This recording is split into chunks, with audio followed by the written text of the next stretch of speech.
Hi friends, இன்றைக்கி என்னோடய favourite டிஷ்ஷான மாங்காய் கத்திரிக்காய் சாம்பார் தான் பார்க்க போகிறோம். ரொம்ப டேஸ்ட்டாகவும் பர்ஃபெக்டான அளவில் எப்படி செய்யுதுன்னு பார்க்கலாம் வாங்க. துவரம்பருப்பு 100 கிராம் எடுத்துருக்கேன். நல்லா வாஷ் பண்ணிவிட்டு 5 கப் வாட்டரில் வேக வச்சு எடுத்துக்கலாம்.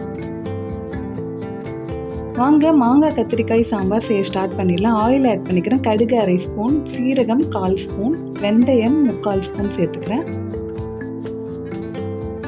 சாம்பாரில் இது மாதிரி வெந்தயம்லாம் சேர்த்து செஞ்சு பாருங்கள், அவ்வளோ சூப்பராக இருக்கும். இப்போ இது 3 ஃப்ரை ஆகட்டும். அடுத்து பெருங்காயத்தூள் ஆட் பண்ணிக்கிறேன்.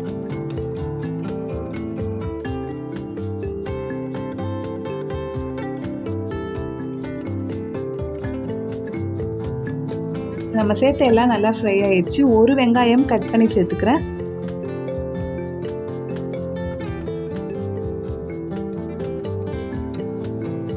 வெங்காயத்தை நல்லா வதக்கி விட்டுடலாம்.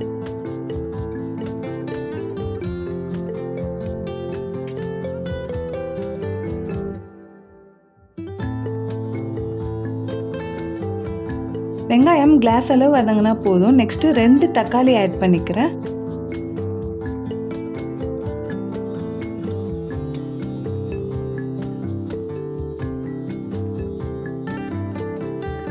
தக்காளி சீக்கிரமாக மேஷ் ஆகிறதுக்கு சூப்பராக ஒரு டிப்ஸ் பார்க்கலாம். இந்த மாதிரி ஹை ஃப்ளேமில் வச்சுட்டு கல் உப்பு ஆட் பண்ணிக்கலாம்.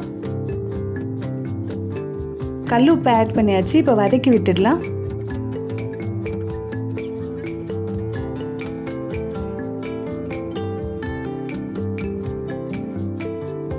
கல்லுப்பு சேர்க்கறதுலையும் இந்த ஹீட்லேயுமே சீக்கிரமாக தக்காளி வதங்கி வந்துடும். இப்போ இது லைட்டாக மேஷ் பண்ணிடுவோம்.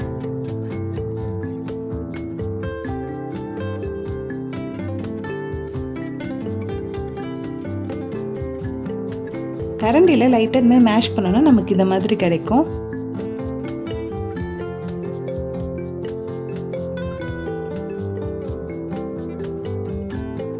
இது எல்லாமே நல்லா வதங்கி வந்துடுச்சு. நெக்ஸ்ட் கறிவேப்பிலை சேர்த்துட்டு கலந்து விட்டுடலாம். ஃப்ளேவர்ஃபுல்லாக இருக்கும்.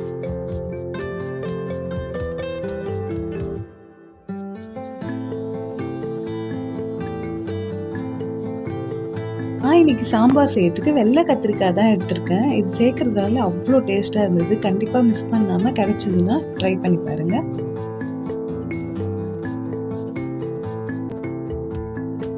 வெங்காயம் தக்காளியோடு இந்த கத்திரிக்காவை நல்லா கலந்து விட்டுடலாம்.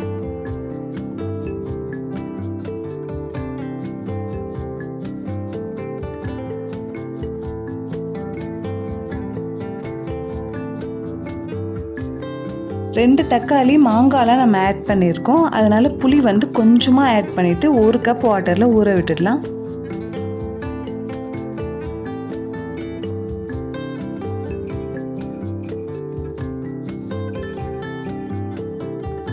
பாருங்கள், இப்போ இது நல்லா வதங்கி வந்துருச்சு. நெக்ஸ்ட்டு நம்ம மாங்காய் ஒன்று ஆட் பண்ணிக்கலாம். இந்த சாம்பார் செய்யறதுக்கு நான் எனக்கு நீட்டு மாங்காய் தான் ஆட் பண்ணியிருக்கேன். இப்போ இதோடு சேர்த்து நல்லா மிக்ஸ் பண்ணிடலாம்.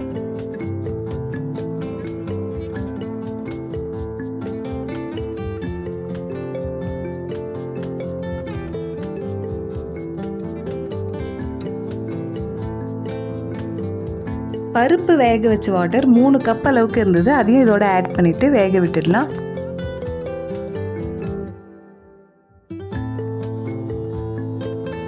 குழம்பு மிளகாய் தூள் 1.5 ஸ்பூன் ஆட் பண்ணிக்கிறேன். வீட்டில் அரைக்கிற மிளகாய் தூள் தான் இது. மிளகாய் தூளை நல்லா கலந்து விட்டுடலாம்.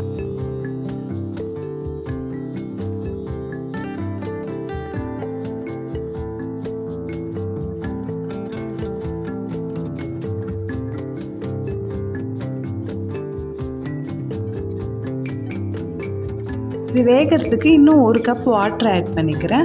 இது வெந்து வரட்டும். க்ளோஸ் பண்ணிடலாம். பருப்பு தண்ணி ஆல்ரெடி நம்ம சாம்பாரில் ஆட் பண்ணிட்டோம். இதை இந்த மாதிரி மேஷ் பண்ணிவிடுவோம். பருப்பை இதுமாதிரி மேஷ் பண்ணாலே நமக்கு போதும். பருப்பு நல்லா வெந்து வந்துருச்சு. அதனால் சீக்கிரமாகவே மேஷ் ஆகி வந்துடும்.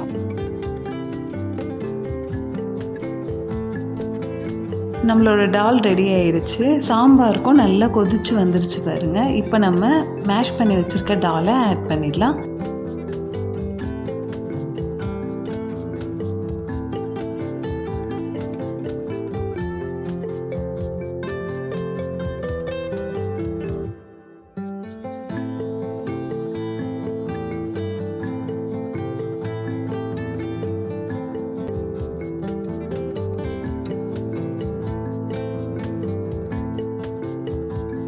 பருப்போடு இந்த சாம்பாரும் நல்லா வெந்து வரட்டும். மிக்ஸ் பண்ணிடலாம்.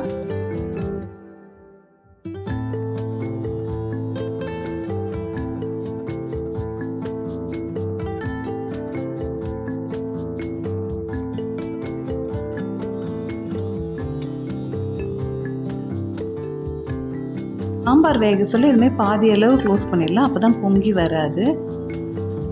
இப்போ நம்ம ரெடி பண்ணி வச்சுருக்க புளி தண்ணியை நல்லா வடிகட்டிட்டு ஆட் பண்ணிடலாம். 1 கப் புளி தண்ணியை ஆட் பண்ணியிருக்கேன்.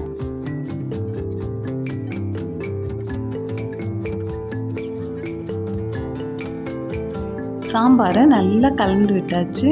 இது கொதிக்கட்டும்.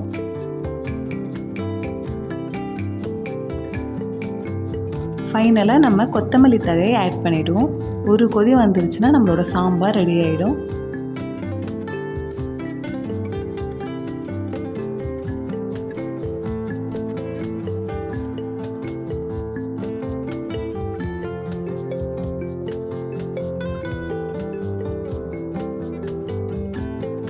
கத்திரிக்காய் மாங்காய் சாம்பார் டக்குன்னு ரெடி ஆகிடுச்சு. டேஸ்ட்டும் சூப்பராக இருக்கும், பார்க்கவும் கலர்ஃபுல்லாக இருக்கும். கண்டிப்பாக வீட்டில் ட்ரை பண்ணுங்கள். எப்படி இருக்குன்னு மறக்காமல் கமெண்ட்டில் சொல்லுங்கள். இந்த வீடியோவுக்கு ஒரு லைக் பண்ணிவிட்டு சேனலை சப்ஸ்கிரைப் பண்ண மறக்காதீங்க ஃப்ரெண்ட்ஸ்.